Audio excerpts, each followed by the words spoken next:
Gautam neuro care brain stroke migraine fits brain and spine surgeries కి best neuro surgeon. YSR రాజకీయాల్లో ఇదొక brand.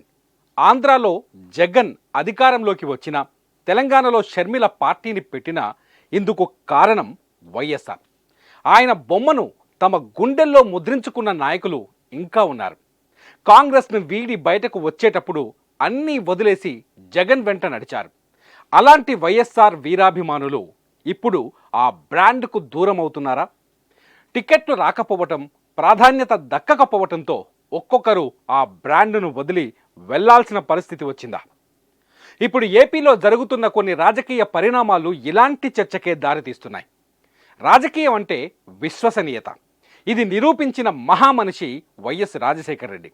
అందుకే YSR brand అంత బలంగా నాయకుల గుండెల్లో ముద్రపడిపోయింది. వైఎస్ఆర్ మరణం తర్వాత కాంగ్రెస్ పార్టీలో వచ్చిన మార్పులు జగన్ను ఆ పార్టీకి దూరం చేశాయి. రాజకీయ కక్షలు కావచ్చు, ఎత్తుగడలు కావచ్చు, జగన్ కాంగ్రెస్ను వదలాల్సి వచ్చింది. అప్పుడు జగన్ వెంట నడిచిన నేతలంతా ఆయన కోసం అన్నీ వదిలేసి పనిచేశారు. కానీ రాజకీయానికి కేవలం అభిమానం సరిపోదు కదా, ఓట్లు, పదవులు కూడా చాలా అవసరం. కాలం మారే కొద్దీ ఓటు బ్యాంకుల్లో కూడా మార్పు వస్తోంది. కాబట్టి వైఎస్ఆర్ కాంగ్రెస్ పార్టీ కూడా గెలుపు గుర్రాలనే ఎంపిక చేస్తోంది. ఈ క్రమంలో క్యాండిడేట్ వైఎస్ఆర్ అనుచరుడైన, వీరాభిమాని అయినా టిక్కెట్ ఇచ్చే పరిస్థితి కనిపించడం లేదు. టిక్కెట్ లేని చోట ఆ నాయకులు జగన్ వెంట నడిచే పరిస్థితి కనిపించడం లేదు.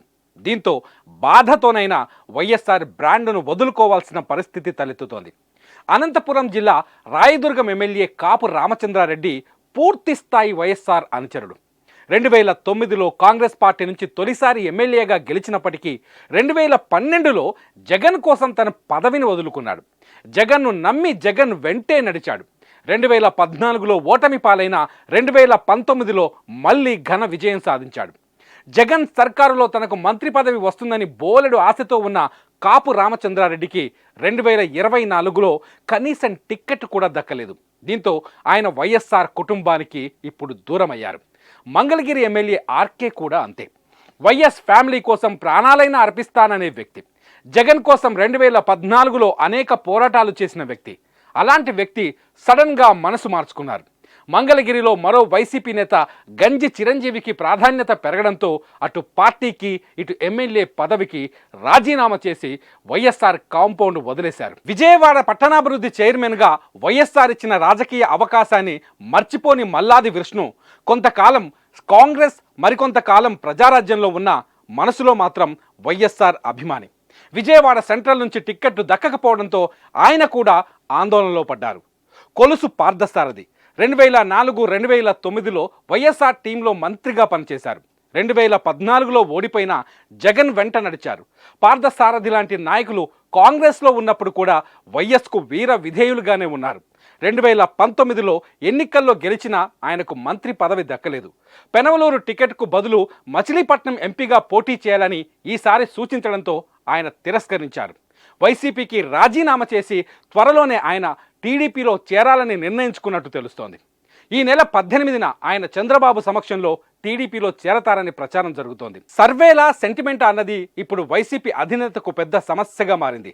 సెంటిమెంటును నమ్ముకుంటే సర్వేలు అంగీకరించడం లేదని కొందరికి నచ్చజెప్పే ప్రయత్నం చేసినా నాయకులు వినే పరిస్థితి లేకపోవడంతో వారిని వదులుకోవాల్సి వస్తుంది. అయితే వైఎస్ షర్మిల కాంగ్రెస్లో చేరటం, రేపో మాపో ఏపీ కాంగ్రెస్ అధ్యక్షురాలుగా బాధ్యతలు చేపడతారనే ప్రచారం జరగడంతో వైసీపీలోని వైఎస్ఆర్ అభిమానులు కాంగ్రెస్లో చేరే ఛాన్సెస్ ఉన్నాయనే చర్చ కూడా జరుగుతోంది.